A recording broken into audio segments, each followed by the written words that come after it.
हरे कृष्णा, राधे राधे सभी भाई बहनों को। तो आपका हमारे YouTube चैनल में स्वागत है। तो दोस्तों, हम एकादशी व्रत की कथा एवं विधि लाए हैं जो माघ कृष्ण पक्ष में षष्ठीतला एकादशी पड़ती है, उसकी कथा हम आपके लिए लाए हैं। यह बुधवार को 18 जनवरी को व्रत रखा जा रहा है। तो विधि इस प्रकार है। भगवान श्री कृष्ण बोले, हे नृपश्रेष्ठ, माघ मास के कृष्ण पक्ष की एकादशी षष्ठीतला के नाम से प्रसिद्ध है, जो सब पापों को नाश करती है। अब तुम षष्ठीतला का पाप हरनी कथा मृत सुनो, जिसका वर्णन पुलत्स्य ऋषि ने दालभ्य ऋषि से किया था। एक समय दालभ्य ऋषि ने पुलत्स्य ऋषि से पूछा, ब्राह्मण मृत्यु लोक के मनुष्य ब्रह्म हत्या आदि महान पाप करते हैं, पराये धन की चोरी तथा दूसरे की उन्नति को देखकर ईर्ष्या करते हैं, फिर भी वे नरक नहीं पाते हैं। इसका कारण क्या है? वे न जाने कौन सा दान पुण्य करते हैं जिससे उनके पाप नष्ट हो जाते हैं। यह सब कृपा पूर्वक कहिए। तब पुलत्स्य ऋषि मुनि कहते हैं, हे महाभाग, आपने मुझसे अत्यंत गंभीर प्रश्न पूछा है। इस वेद को ब्रह्मा, विष्णु, रुद्र तथा इंद्र आदि भी नहीं जानते हैं, परंतु मैं आपको यह गुप्त तत्व अवश्य बताऊंगा। माघ मास के लगते ही मनुष्य को स्नान आदि करके शुद्ध रहना चाहिए और इंद्रियों को वश में करके काम, क्रोध, लोभ, मोह, अहंकार, ईर्ष्या और द्वेष आदि का त्याग कर भगवान का स्मरण करना चाहिए। पुष्प नक्षत्र में गोबर, कपास, तिल मिलाकर उनके कंडे बनाने चाहिए। उन कंडों में से 108 बार हवन करना चाहिए। फिर माघ में जब आर्द्रा या मूल नक्षत्र आए तो कृष्ण पक्ष की एकादशी तिथि को नियम ग्रहण करें। स्नान आदि नित्य क्रिया से निर्वत होकर भगवान का पूजन करें और एकादशी का व्रत धारण करके रात्रि जागरण करना चाहिए। उसके दूसरे दिन धूप दीप नैवेद्य आदि से चक्र, गदा और चक्र धारण करने वाले देव देवेश्वर श्री हरि का पूजन करना चाहिए तथा हमको खिचड़ी का भोग लगाना चाहिए।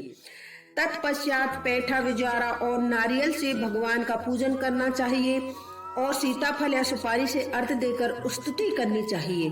भगवान, आप दीनों को शरण देने वाले हैं, इस संसार में डूबे हुए का उद्धार करने वाले हैं। हे विष्णु भगवान, हे विष्णु भगवान, हे सुब्रह्म, हे पूर्वज, हे जगपते, आप लक्ष्मी सहित इस तुच्छ अर्घ को ग्रहण करें, जिसके पश्चात जल से भरा हुआ कुंभ ब्राह्मण को दान करें तथा ब्राह्मण को श्यामा गाय और तिल पात्र देना भी उत्तम है। तिल स्नान और भोजन दोनों में श्रेष्ठ है, अतः मनुष्य को तिल दान भी करना चाहिए। इस प्रकार जो मनुष्य जितने तिलों का दान करता है उतने ही 1000 वर्ष स्वर्ग में वास करता है। तिल के दोस्तों 6 प्रकार के दान होते हैं। तो पहला तिल स्नान, दूसरा तिल का उपटन, तीसरा तिल का हवन, चौथा तिल का तर्पण, पांचवा तिल का भोजन, छठवां तिल का दान। तिल के 6 प्रकार के प्रयोग होने के कारण षष्ठीतला एकादशी कहलाती है। इस व्रत करने से अनेक प्रकार के पाप नष्ट हो जाते हैं। इतना कहकर पुलत्स्य ऋषि बोले कि मैं अब इस षष्ठीतला एकादशी की कथा तुमसे कहता हूँ। एक समय नारद जी ने भगवान विष्णु से यही प्रश्न किया था। तब भगवान ने कहा, हे नारद, मैं तुमसे आंखों देखी सत्य घटना कहता हूँ, ध्यान पूर्वक सुनो।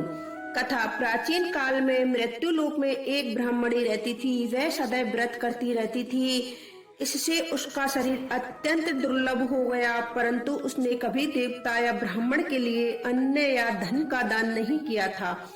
इसमें मैंने सोचा कि ब्राह्मणी ने न तो व्रत आदि से अपना शरीर शुद्ध कर लिया है, अब इसको विष्णु लोक तो मिल ही जाएगा, परंतु इसने कभी अन्नदान नहीं किया है, इसलिए इसकी तृप्ति होनी कठिन है। ऐसा सोचकर मैं भिक्षुक बनकर मृत्यु लोक में ब्राह्मणी के पास गया और उससे भिक्षा मांगी। वह ब्राह्मणी बोली, महाराज, आप यहाँ किस लिए आए हैं? मैंने कहा, मुझे भिक्षा चाहिए। इस पर उसने मुझे एक मिट्टी का ढेला मेरे भिक्षा पात्र में डाल दिया। मैं उसी को लेकर लौट आया।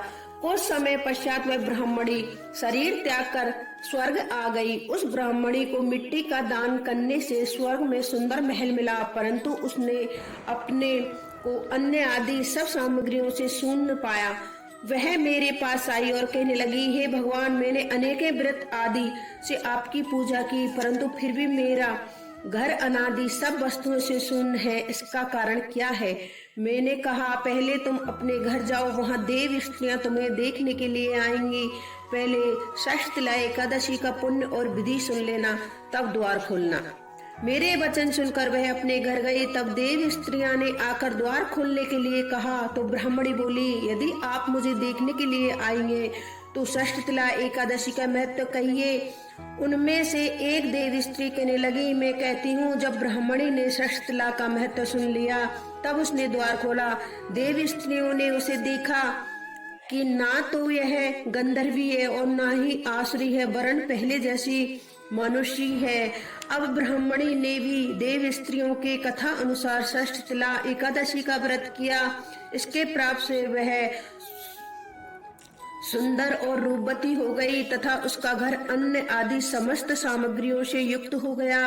अतः मनुष्य को षष्ठिला एकादशी का व्रत और तिलादि का दान करना चाहिए। इससे दुर्भाग्य, दरिद्रता तथा अनेक कष्ट दूर होकर व्रत करने वाले को मोक्ष की प्राप्ति होती है।